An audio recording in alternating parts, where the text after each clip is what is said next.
Hello everyone, this is Shivangi. Welcome to shift classes. इस video में हम डिस्कस करने वाले हैं रोल्स थ्योरी ऑफ जस्टिस, न्याय का रोल सिद्धांत।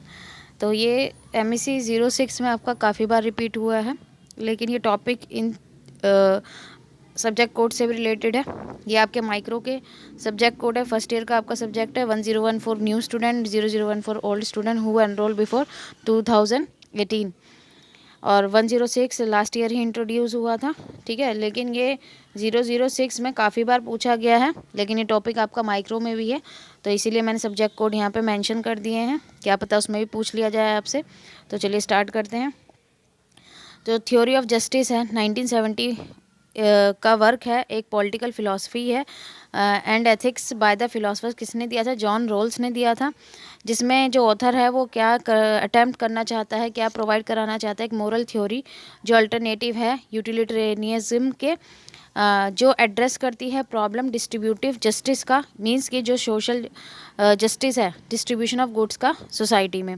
The theory use an updated form of Kantian philosophy. जो ये जो थ्योरी है वो एक अपडेटेड फॉर्म है कैंटियन फिलॉसफी की, और एंड वेरिएंट फॉर्म है किसकी? कन्वेंशनल सोशल कॉन्ट्रैक्ट थ्योरी की।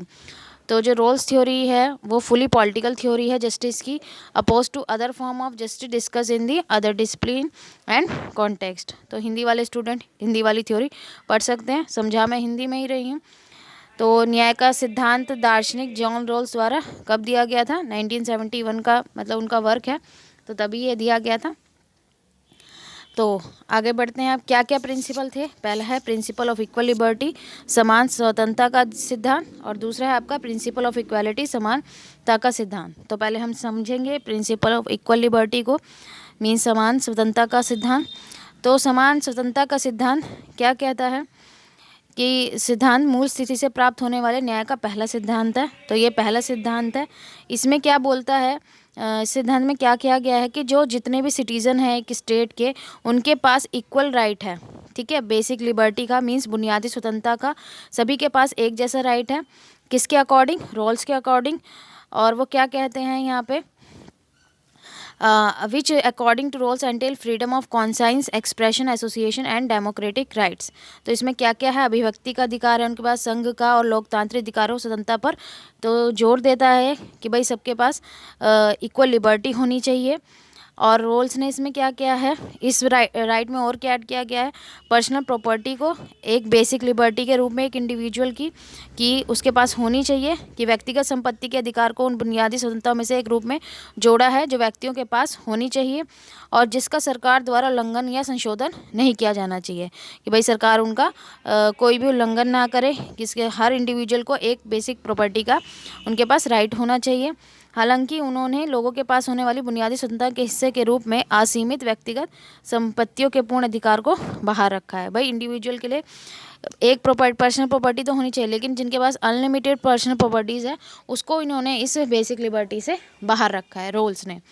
और दूसरा प्रिंसिपल क्या कहता है यहाँ पे? जो समानता का सिद्धांत है कि principle of quality hold that economic principle should be arrange in a way that meet to requirement. तो इस प्रिंसिपल के अकॉर्डिंग, ठीक है, दो रिक्वायरमेंट होनी चाहिए। समानता का सिद्धांत यह मानता है कि आर्थिक सिद्धांतों को इस तरह से व्यवस्थित किया जाना चाहिए कि वे दो आवश्यकताओं को पूरा करें। तो पहली आवश्यकता क्या है? पहली रिक्वायरमेंट क्या है? First, the least advantage in society should receive a greater number of benefit. तो सबसे पहले उन्होंने क्या बोला है इसके अंदर कि जो दो रिक्वायरमेंट उन्होंने बोली है, तो पहली रिक्वायरमेंट में उन्होंने ये कहा है कि जो सोसाइटी है, जो समाज है, उसमें जिनको कम सुविधाएं प्राप्त लोग हैं, भाई उन्हें कम सुविधाएं, तो उनको अधिक से अधिक लाभ प्राप्त कराना चाहिए। और दूसरी सुविधा में, दूसरे रिक्वायरमेंट में उन्होंने क्या बोला है कि जो आर्थिक असमानता को इस तरह से व्यवस्थित करना कि किसी भी व्यक्ति को उनकी जातीयता, लिंग या सामाजिक पृष्ठभूमि के प्रवाह किए बिना किसी भी पद या पद पर कब्जा करने से रोका ना जाए। वही कि यहाँ पे कोई भी भेदभाव नहीं होना चाहिए। ठीक है, कि भाई आपकी क्या आप किस कास्ट से बिलोंग करते हैं, आपका जो लिंग है वो क्या, मेल है फीमेल है, आपका सोशल बैकग्राउंड क्या है।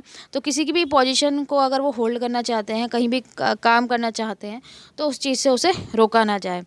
Roles argued that all individual in society should have fair equality of opportunity. तो रोल्स ने आर्ग्यू किया है कि सभी सोसाइटी में जितने भी व्यक्ति हैं उनको सभी तरीके के जो अवसर हैं वो मिलने चाहिए। ठीक है, उनके साथ किसी भी तरीके का यहाँ पे भेदभाव नहीं होना चाहिए, सभी लोगों को समान अवसर यहाँ पे मिलने चाहिए। तो ये 2 प्रिंसिपल थे रोल्स थ्योरी के। तो ये एग्ज़ाम में पूछे जाते हैं, इन्हें अच्छे से कर लेना। साथ के साथ इसमें लॉजिक की थ्योरी भी पूछी जाती है, ठीक है। दोनों में कंपैरिजन पूछा जाता है, तो उसको भी कोशिश करेंगे कंप्लीट करने की। फ़िलहाल आप इसको नोट कर लेना। आई होप आपको क्लियर हो गया होगा। अगर वीडियो अच्छी लगी हो तो like it, share it and subscribe my channel. Thank you.